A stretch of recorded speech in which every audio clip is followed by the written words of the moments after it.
Cell और inflammatory cell पे देखें तो थियोफाइलिन कम कर देता है रिलीज हिस्टामिन का और अदर मीडिएटर का और साइटोकाइन का from the mast cell and activated inflammatory cells. तो ये कंट्रीब्यूट करता है to its therapeutic effect in the bronchial asthma and COPD. Mechanism of action पे आए तो 3 डिस्टिंक्ट सेलुलर एक्शन मिथाइलजेंथिन के डिफाइंड हुए हैं। एक तो रिलीज होगा कैल्शियम का सार्कोप्लाज्मिक रेटिकुलम से, स्पेशली स्केलेटल और हमारे कार्डिक मसल में।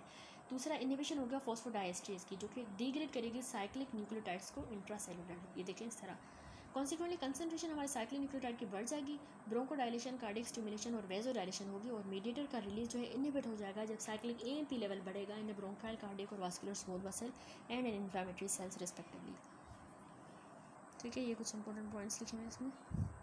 ब्लॉकेड एडिनोसिन रिसेप्टर का, अब ये वाला देखें, एडिनोसिन ना लोकल मेडिएटर की तरह एक्ट करता है सीएनएस में, सीएवएस और अदर ऑर्गन में। एडिनोसिन कॉन्ट्रैक्ट कराता है हमारे स्मूथ मसल को, स्पेशली ब्रोंकाइल को, डायलेट कर देता है सेरिब्रल ब्लड वेसल को और डिप्रेस कर देता है कार्डियक पेसमेकर को और इनहिबिट करेगा गैस्ट्रिक के सिक्रेशन।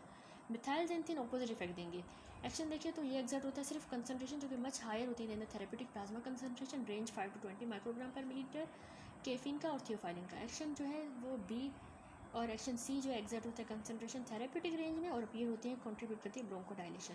रेस्ट जो साइक्लिक एएमपी का लेवल होता है इन्फ्लेमेटरी सेल्स में, ये एटीन्यूएट करता है मीडिएटर का रिलीज और प्रमोट करता है eosinophil apoptosis adding to the therapeutic effect of theophylline in asthma. Adenosine A1 receptor antagonism consider हुआ है रिस्पॉन्सिबल फॉर कार्डियक अरिथमिया और सीजर जो कि थियोफाइलिन की टॉक्सिसिटी में होते हैं। अब थियोफाइलिन के बारे में फार्माकोकाइनेटिक्स देखिए, ये वेल अब्जॉर्ब होता है ओरली, रेक्टल अब्जॉर्प्शन सपोजिटरी से इरेटिक है, ये डिस्ट्रीब्यूट सारे टिश्यू में होता है, प्लेसेंटा को क्रॉस करता है, सिक्रेट मिल्क में होता है, 50% प्लाज्मा प्रोटीन बाउंड है, एक्सटेंसिव मेटाबोलाइज लिवर से होगा, डीमिथाइलेशन और ऑक्सीडेशन प्राइमरी CYP1A2 से होती है, सिर्फ 10% ही यूरिन में अनचेंज एक्सक्रीड होगा। एलिमिनेशन रेट थियोफाइलिन का वेरी करेगा कंसिडरेबली उम्र के साथ। थेरेप्यूटिक कंसंट्रेशन पे हाफ लाइफ इसके एडल्ट में 7 से 12 घंटे है, चिल्ड्रन में ये ज़्यादा जल्दी एलिमिनेट होगा 3 से 5 घंटों में और एल्डरली में बहुत ही स्लो। प्रीमेच्योर इन्फेंट में हाफ लाइफ जो प्रोलॉन्ग होगी 24 से 36 घंटे। तो ये pronounce individual variation plasma concentration में अटेन होती हैं with the same dose. Theophylline metabolising enzymes जो है सैचुरेबल है, हाफ लाइफ इनकी प्रोलॉन्ग होती है हायर डोजेस पे 60 आवर्स में as much as kinetic changes from first order to zero order. Plasma concentration इसीलिए बढ़ती है डिस्प्रोपोर्शनेटली विथ डोज। फैक्टर जो नीड करता है डोज रिडक्शन वो है एज। अब एडवर्स इफेक्ट पे आते हैं तो थियोफाइलिन को नैरो मार्जिन है सेफ्टी का, डोज डिपेंडेंट टॉक्सिसिटी स्टार्ट करती है from the upper part of therapeutic concentration. Adverse effect primarily referred होते हैं to the GIT, CNS and CVS, headache, nervousness, nausea. Early symptoms, children जो है ना ज़्यादा लाइबल होते हैं to develop the CNS toxicity. अब ये फिगर थी कि इसमें रिलेशनशिप है between the efficacy and toxicity theophylline की with the plasma concentration. Depicted concentration ranges जो है वो अप्रोक्सीमेट है, ये एफिकेसी, यहाँ पे इसकी टॉक्सिसिटी है। इरिटेंट प्रॉपर्टी थियोफाइलिन की ना रिफ्लेक्ट करती है in the gastric pain with oral और रेक्टल इन्फ्लेमेशन होती है सपोजिटरी से and the pain at the site of intramuscular injection. Rapid IV injection जो है प्रीकोर्डियल पेन करवाएगी, सिनकपी और even sudden death due to the marked fall in the blood pressure, ventricular arrhythmia या asystole. अब interaction देखिए तो agent जो enhance करते हैं हमारे थियोफाइलिन का मेटाबॉलिज्म वो प्राइमरली इंड्यूसिंग होते हैं CYP1A2, lower its plasma level, dose has been increase by factor given in the parenthesis. Smoking में phenytoin and rifamycin, phenobarbital, charcoal, broiled meat में, ठीक है। अब ड्रग जो इनहिबिट करती है थियोफाइलिन का मेटाबॉलिज्म वो बढ़ा देंगे इनका प्लाज्मा लेवल, उसमें erythromycin, ciprofloxacin, cimetidine, oral contraceptive, एल्पिरिनोल, इनके डोज को हम 2/3 से कम करेंगे। थियोफाइलिन ना बढ़ाता है इफेक्ट फ्यूसिमाइड का, सिम्पैथोमिमेटिक, डिजिटलिस, ओरल और एंटीकोगुलेंट और हाइपोग्लाइसेमिक का। थियोफाइलिन कम कर देता है इफेक्ट फिनाइटोइन और लिथियम का। अब इसकी प्रिपरेशन भी सारी लिखी हुई है, ये इतनी इंपॉर्टेंट नहीं लग रही, देख लीजिएगा आप। अब यूजेस भी लिखे हैं इसके। ब्रोंकाइल अस्थमा कोपीडी में थियोफाइलिन बेनिफिट देती है by causing bronchodilation as well as कम कर देती है रिलीज इन्फ्लेमेटरी मीडिएटर का, इंप्रूव करती है म्यूकोसिलरी क्लियरेंस, स्टिमुलेट करती है हमारी रेस्पिरेटरी ड्राइव को by augmenting the diaphragmatic contractility. However इसको सिवियर लिमिटेशन है, पुअर टॉलरेबिलिटी है, narrow safety margin, low efficacy है, wide individual variability because of which it is use as decline. Sustain release theophylline का occasionally employ किया गया है mild to moderate severe asthma में as a adjuvant drug, specially in the patient with nocturnal asthma. ये ज़्यादा useful होता है COPD में और ऑफन ऐड किया जाता है to other drug. Use of IV aminophylline in the status asthmaticus is outmoded. Apnea in the premature infant, देखिए थियोफाइलिन ना कम करता है फ्रीक्वेंसी और ड्यूरेशन ऑफ एपिसोड एपनिया का, जो कि सम प्रीटर्म इन्फेंट होता है first few week of life. Closely monitored oral या IV ट्रीटमेंट एम्प्लॉय किया जाता है 1 से 3 हफ्तों के लिए। कैफीन यूजुअली इफेक्टिव होती है। अब आते हैं एंटीकोलिनर्जिक ड्रग पे। एट्रोपिनिक ड्रग ब्रोंकोडायलेशन कराती है by blocking the M3 receptor mediated cholinergic tone. ये प्राइमरीली एक्ट करती है इन द लार्जर एयरवे में। 16.2 में देखें जहाँ पे ये रिसीव करती है वैगल इनर्वेशन। हाउएवर कुछ रीसेंट एविडेंस पॉइंट करता है to the presence M3 receptors की on the peripheral bronchodilator muscle पे भी as well through these two these are not vagally innervated.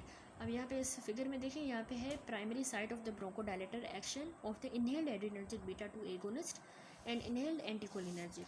सल्बिटामोल mainly relax करता है हमारे ब्रोंकायल स्मूथ मसल को।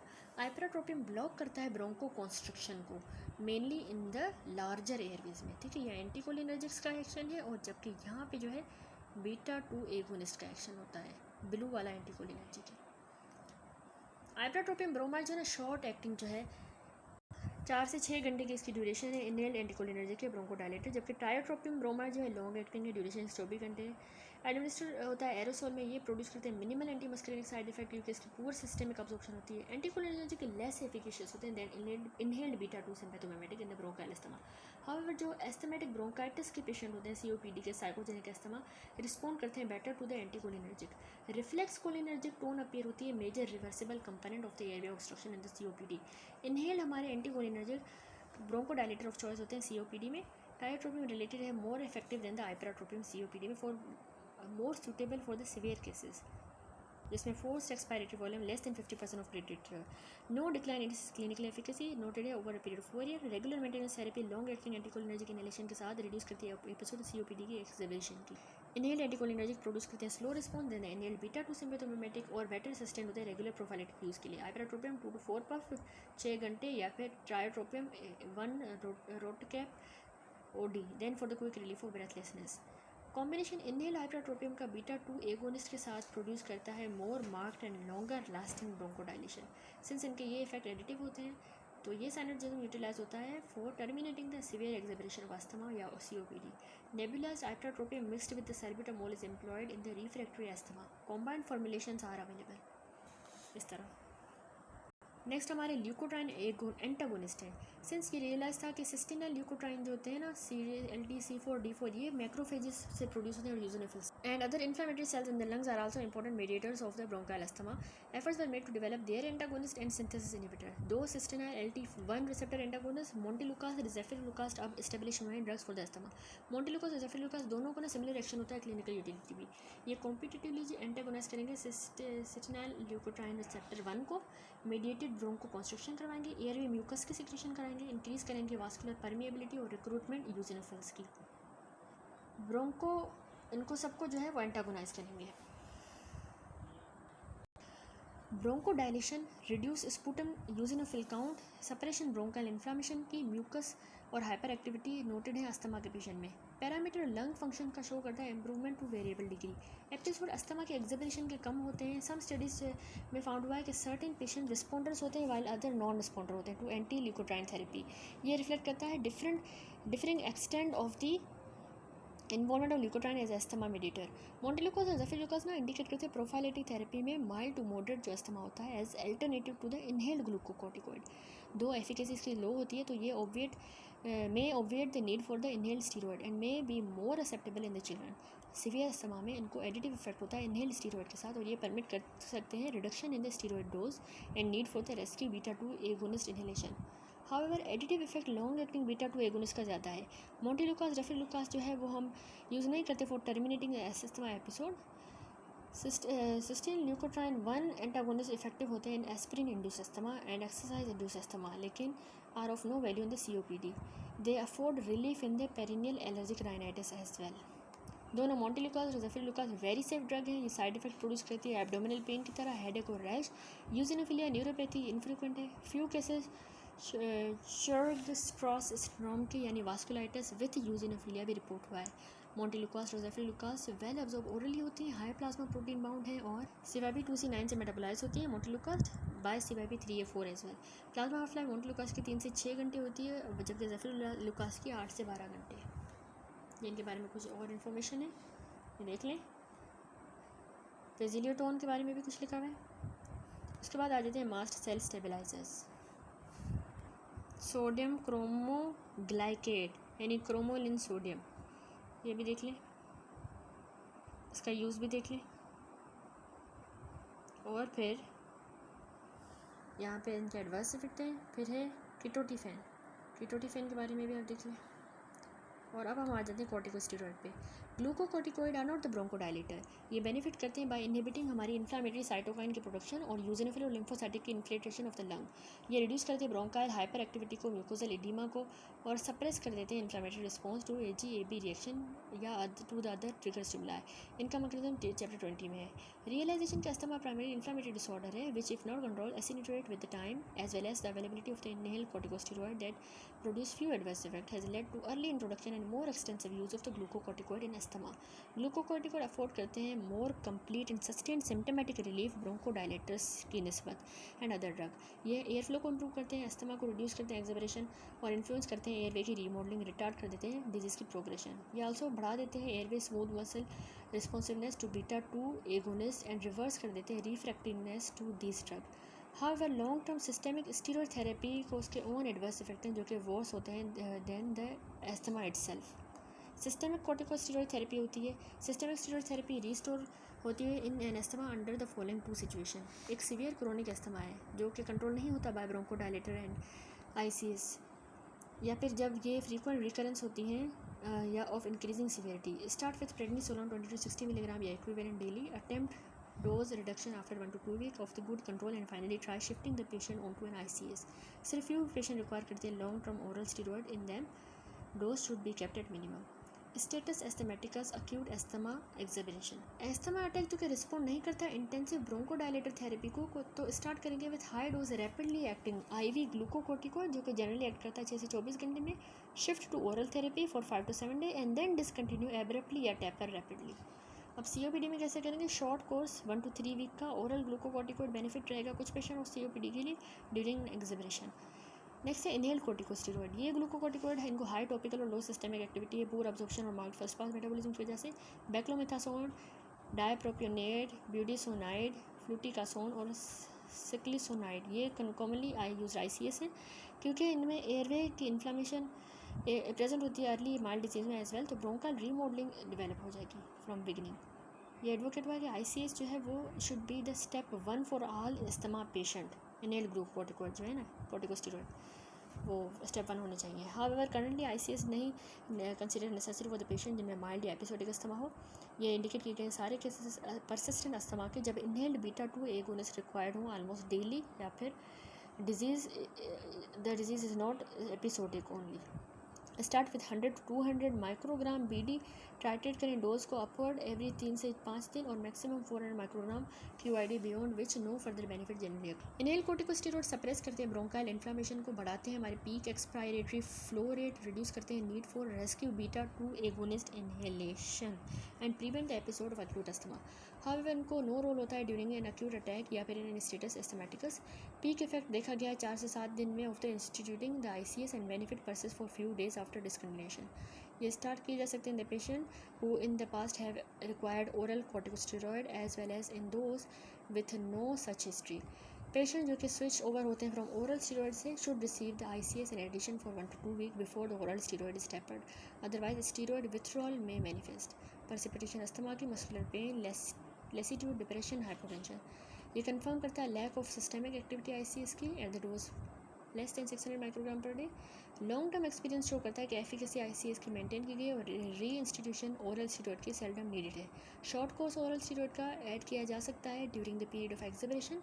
कुछ पेशेंट जो रहते हैं well controlled for long period can even stop the inhale corticosteroid without worsening of the asthma. COPD में अगर देखें तो एयरवे इन्फ्लामेशन COPD में रिस्पॉन्सिव नहीं होती तो कॉर्टिकोस्टेरॉइड, तो एज सच सिर्फ हाई डोजेज इनहेल कॉर्टिकोस्टेरॉइड के बेनिफिशियल होते हैं in advance COPD with the frequent exacerbation. ये अर्ली या माइल्ड केसेस में नहीं देंगे। देयर इज़ नो प्रूफ कि ये रिटार्ड करें प्रोग्रेशन COPD के। साइड इफेक्ट में हॉर्सनेस ऑफ वॉइस होती है, डिस्फोनिया होता है, सोर थ्रोट, एसिम्प्टोमेटिक या सिम्प्टोमेटिक ओरोफेरेंजियल कैंडिडियासिस भी कॉमन है साइड इफेक्ट। ये मिनिमाइज होते हैं जब हम स्पेसर दें या फिर गार्गल करें हर डोज के साथ, वॉश ऑफ करें ड्रग जो डिपॉजिट हुई है ओरल और फेरेंजियल म्यूकोजा में। ओरल कैंडिडियासिस आप प्रिवेंट कर सकते हैं एज वेल एज ट्रीट कर सकते हैं टॉपिकल नाइस्टेटिन या क्लोमेट्राजोल के साथ। कोई भी एविडेंस नहीं है म्यूकोजल डैमेज का या इंक्रीज इंसिडेंस चेस्ट इन्फेक्शन का even on the prolong use of ICS। Systemic effect long term ICS का क्लिनिकली रेलिवेंट है एट द डोज जो कि 600 माइक्रोग्राम पर डे से ज़्यादा हो। सिग्निफिकेंट वन है मूड चेंज होता है, ऑस्टियोपोरोसिस, ग्रोथ की रिटार्डेशन बच्चों में, अर्ली कैटरैक्ट, ब्रूसिंग होती है, पेटी की hyperglycaemia, pituitary adrenal separation, several report adrenal crisis के भी अपीयर हुए हैं, स्पेशली बच्चों में during the stress of an infection. Inhaled steroid safe है ड्यूरिंग प्रेगनेंसी। फिर है बेक्लोमेथासोन डाइप्रोपियोनेट, इंट्रानेजल स्प्रे जो है इसका 50 microgram in each nostril BD TDS, ये इफेक्टिव है पेरिनियल रेनाइटिस में। ब्यूडिसोनाइड ये नॉन हेलोजिनेटेड ग्लूकोकॉर्टिकोइड है, इसका हाई टॉपिकल है with high topical systemic activity ratio, greater first pass metabolism than beclomethasone, small fraction है that is absorb is rapidly metabolized, less systemic effect note हुए हैं, it may be preferred in more severe cases। और देखिए इसके indication भी है। फिर fluticasone propionate है, ये इनहेल्ड ग्लूकोकॉर्टिकोइड है, इसको हाई पोटेंसी है जो कि डबल है of the beclomethasone, longer duration है इसकी और नेग्लिजिबल ओरल बायोअवेलेबिलिटी है। डोज जो स्वेलो करते हैं आफ्टर द इनहेलेशन उसको लेस प्रोपेंसिटी है to produce the system effect. High dose पे ना सिस्टमिक इफेक्ट जो है वो होते हैं due to the absorption from the lungs, ये प्रेफर किया गया है पेशेंट में जो रिक्वायर करते हैं हाई डोजेस। फ्लूनिसोलाइड भी है। फिर है सिक्लिसोनाइड, ये इंटरनेशनल कॉर्टिकोस्टेरॉइड जो है ये यूटिलाइज करती है novel approach to improve the topical systemic activity ratio. ये प्रोड्रग है, क्लीव होती है एस्ट्रेस से in the bronchial epithelium, release करती है एक्टिव मोइटी को, ऑब्जॉर्ब होती है लंग से, ओरल बायोअवेलेबिलिटी लेस देन 1% है, सर्कुलेशन में जो है एक्सटेंसिव बाइंड होती है प्लाज्मा प्रोटीन से, फर्दर मिनिमाइज करती है exposure of the tissue cells to free and active drug. Dose ICS का डिपेंड करता है पार्टिकुलर कंपाउंड पे, उसकी फॉर्मुलेशन, उसके मीटर डोज इनहेलर पे, ड्राई पाउडर इनहेलर पे और सीवियरिटी अस्थमा की। डेली डोज हर प्रिपरेशन का कैटेगराइज होता है into low dose, medium dose, high dose, जो कि 16.2 टेबल में सारी गिवन है। ये देखिए टेबल है, इसमें सारा कुछ दिया हुआ है कि low medium high dose inhale corticosteroid का एडल्ट्स के लिए और एडोलेसेंट्स के लिए, ठीक है, जो ग्रेटर हैं than 11 year old. Inhale corticosteroid beclomethasone का है, ब्यूडिनोसोन, फ्लूटिकासोन, प्रोपियोनेट और सिक्लिसोनाइड। नेक्स्ट है anti-IgE एंटीबॉडी, ओमेलिजुमाब जो है ह्यूमनाइज्ड मोनोक्लोनल एंटीबॉडी है अगेंस्ट द IgE, ये हम सबको डेली देते हैं, ये न्यूट्रलाइज कर देती है फ्री IgE को जो सर्कुलेशन में without activating the mast cell and other inflammatory cell. Antigen challenge पे लिटिल IgE अवेलेबल होती है bound to the mast cell surface receptor to trigger the mediator release and cause bronchoconstriction. Severe extrinsic asthma में omalizumab जो है found हुई है to reduce exacerbation and steroid requirement. कोई भी बेनिफिट जो इसका नहीं नोट किया गया नॉन एलर्जिक अस्थमा में। ये वेरी एक्सपेंसिव है और रिजर्व किए गए पेशेंट जो कि रेजिस्टेंट होते हैं asthma patient with positive skin test और raised IgE level who require frequent hospitalization, ये ट्राई किया गया अदर एलर्जिक डिजीज़ में भी एज वेल। अब है inhaled asthma medication, 4 classes anti asthma की ड्रग या B2 एगोनिस्ट, एंटीकोलिनर्जिक, क्रोमोग्लाइकेट और ग्लूकोकॉर्टिकोइड, ये अवेलेबल होते हैं इनहेलेशन के यूज़ के लिए।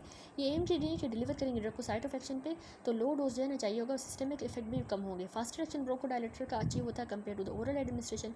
मोस्ट हमारे अस्थमा के पेशेंट अब मेंटेन किए गए हैं इनहेल्ड मेडिकेशन पे सिर्फ। एरोसोल 2 तरह के हैं, use drug in solution, pressurized meter dose inhaler, nebulizer. Use drug as powder यानी spinhaler, rotahaler, pressurize meter dose inhaler और hydrofluoroalkane. Pressurize meter dose inhaler use करते हैं हाइड्रोफ्लोरकेन HFA प्रोपेलेंट और डिलीवर करते हैं स्पेसिफाइड डोज ड्रग का spray form में per actuation. Use जो है ना क्लोरफ्लोरोकार्बन का CFC प्रोपेलेंट का बैन किया गया क्योंकि इफेक्ट ओजोन लेयर को डिप्लीट करता है। डिवाइस एक्चुएशन प्रॉपर्ली कोऑर्डिनेट की गई विद डीप इंस्पायरेशन जो कि मैनी पेशेंट अनेबल हैं to learn. Large volume spacer chamber interpose between the inhaler and the patient mouth can be use to improve the drug delivery by obviating the need for precise coordination. Moreover, larger particles settle in the wall of the spacer during the fraction that deposit in the throat and later is swallowed. Local complication candidiasis with inhaled steroid as well as systemic exposure are reduced. Jet nebulizer produce a mist of drug solution generated by pressurized air or oxygen which can be inhaled through a mouthpiece, face mask or a tent. Ultrasonic nebulizer use electrically vibrated crystals. Pressurized air oxygen is not needed. Meter dose inhaler convenient होते हैं hand held devices जो कि carry की जाती है along with nebuliser are use for the patients bedside. Nebuliser preferred for the severe episode of asthma as well as for the children and elderly. More than one drug can be nebulise simultaneously. Dry powder inhaler जो है portable device हैं जिनमें capsule रोटा cap होता है containing the drug is punctured cut across the and powder is aerosolised in the inspiratory air flow to the patient. ये require करती है high velocity inspiration which children elderly and very sick may not be capable of. Dry powder also more likely to irritate the air passage, produce कर सकता है cough और bronchoconstriction. Efficacy aerosolised drug की depend करती है on the particle size. 1 to 5 micrometer diameter वाला particle deposit कर जाएगा ब्रोंक्यूल्स में और इफेक्टिवली डिलीवर करेगा ड्रग को। लार्जर पार्टिकल सेटल करेगा ओरोफेरिंग्स में, जबकि फाइन पार्टिकल जो है वो सेटल नहीं करेंगे एनीवेयर और एक्सेल हो जाएंगे out. On an average only 10% of the inhale जो ड्रग है वो रीच करेगी साइट ऑफ एक्शन को, कंसिडरेबल फ्रैक्शन स्वेलो होगी और इसीलिए मिनिमाइज करेंगे हम सिस्टमिक इफेक्ट एक्शन को, और ड्रग जो है उसको should have low oral bioavailability. Space devices improve inhale to swallow drug ratio, slow and deep in breathing after the device actuation and holding the deep breath after inhalation also enhances the efficacy of inhaler. Greater proportion of smaller particles in a relatively narrow band width of 1 to 2 micrometer can be generated using a newer HFA propellant based MDI. This improves the delivery of the drug to the smaller bronchioles. However, systemic absorption from the peripheral lung is also more. Choice of treatment पे आते हैं। Severity asthma symptom की range रहती है transient respiratory difficulty से लेके इनकैपेसिटेटिंग breathlessness और characteristically fluctuate करती है ओवर टाइम। गोल जो है ना ड्रग थेरेपी का अस्थमा में वो है कि रिलीव करें सिम्टम ब्रेथलेसनेस का और वीजिंग का, प्रिवेंट करें रिकरेंट एक्सबरेशन को और मिनिमाइज करें need for the emergency hospitalisation. Stepwise approach to assist the clinical decision making in the treatment of asthma as per need of the patient has been advocated. Following guidelines summarize करती है recommendation British Thoracic Society की as well as National Asthma Education Prevention Program Exert Panel Report 2007. After the asthma is under the control of 3 to 6 months, an attempt to reduce the medication should be made in a stepwise manner. Number 1, mild episodic asthma. Symptom जो less than once daily होते हैं तो normal in between the attack. Inhaled short acting beta 2 agonist at the onset of each episode. Since asthma is intermittent, it does not require continuous prophylactic therapy. Step 2, seasonal asthma. Start regular low dose का inhale corticosteroid 3 to 4 week before the anticipated seasonal attack and continue till 3 to 4 week after the season is over. Alternatively oral montelukast zafirlukast भी try कर सकते हैं specially बच्चों में। Treat करें asthma के episode को inhale short acting beta 2 agonist के साथ। फिर है माइल्ड क्रोनिक यानी परसिस्टेंट अस्थमा ओकेजनल एक्सिबरेशन के साथ। तो सिम्टम जो है 1 डेली या सो सब normal ventilatory performance, regular low dose ICS का स्टेप 2 भी इसमें देंगे। अल्टरनेटिवली मोंटेलुकास ज़ेफिरलुकास एज अबव, लेकिन ये इफेक्टिव नहीं होते सम पेशेंट्स में या फिर अफोर्ड करते हैं less complete relief. Oral theophylline less satisfactory option है। Episode treatment with inhaled short acting beta 2 agonist. फिर है number 4, moderate asthma with frequent exacerbation जिसमें हो attack affect activity occur more than 1 per day या फिर mild baseline symptom persist. Low doses ICS का plus inhaled long acting beta 2 agonist का step 3 भी इसमें देंगे या मीडियम डोज ICS का loan. In view of potential risk for the prolonged treatment with long-acting beta-2 agonists, attempt should be made to discontinue it after maintaining the asthma control over a few months. Leukotriene antagonist try करते हैं in the place of long-acting beta-2 agonist, लेकिन इनके additive effect जो है less marketed है। Sustain release जो theophylline है ये यूज़ कर सकते हैं alternative additional drug to long acting beta 2 agonist specially nocturnal asthma. फिर है सीवियर अस्थमा। अब उसमें हम ना कंटिन्यूस सिम्टम होते हैं, एक्टिविटी लिमिटेशन होती है, फ्रीक्वेंट एक्सिबरेशन होती है, हॉस्पिटलाइजेशन। तो उसमें रेगुलर हाई डोज ICS का through large volume spacer device के प्लस हम इनहेल लॉन्ग एक्टिंग बीटा 2 देंगे जैसे सल्मेट्रोल ट्वाइस डेली। एडिशनल ट्रीटमेंट में हम with 1 or more of the following step 4 भी दे सकते हैं। Leukotriene antagonist sustain release oral theophylline sustain release oral beta 2 भी दे सकते हैं। Rescue treatment with the short acting inhaled beta 2 agonist. Patient जो कि एडिक्वेटली कंट्रोल नहीं करते या फिर those needing the frequent emergency care institute oral steroid therapy step 5 while continuing the long acting beta 2 inhalation and ICS। Efficacy oral steroid की proven है लेकिन should be last resort. Attempt to withdraw it should be British guideline recommend करती है continuing the high dose of ICS along with oral steroid. Status asthmaticus यानी refractory asthma. देखिए कोई भी patient asthma का जिसको पोटेंशियल है कि वो डेवलप करे सीवियर अस्थमा तो विच में be life threatening. Upper respiratory tract infection most common precipitant है। हाइड्रोकोर्टिसोन हेमीसक्सिनेट 100 मिलीग्राम या equivalent dose and other glucocorticoid का जैसे IV stat followed by 100-200 milligram 4 to 8 hour infusion may take up to 6 hours to act. Nebulized salbutamol 2.5 से 5 milligram plus ipratropium bromide intermittent inhalation driven by oxygen. High flow humidified oxygen inhalation. Salbutamol terbutaline 0.4 milligram intramuscular subcutaneous add कर सकते हैं since inhale drug जो है वो reach नहीं करती smaller bronchi को due to severe narrowing plugging with the secretion. Next है इंट्यूबेशन एंड मैकेनिकल वेंटिलेशन अगर नीडेड हो। ट्रीट करें चेस्ट इन्फेक्शन को विद इंटेंसिव एंटीबायोटिक थेरेपी और करेक्ट करें डिहाइड्रेशन को एंड एसिडोसिस को with saline plus sodium bicarbonate and lactate infusion. यहाँ पे ये चैप्टर कंप्लीट हुआ।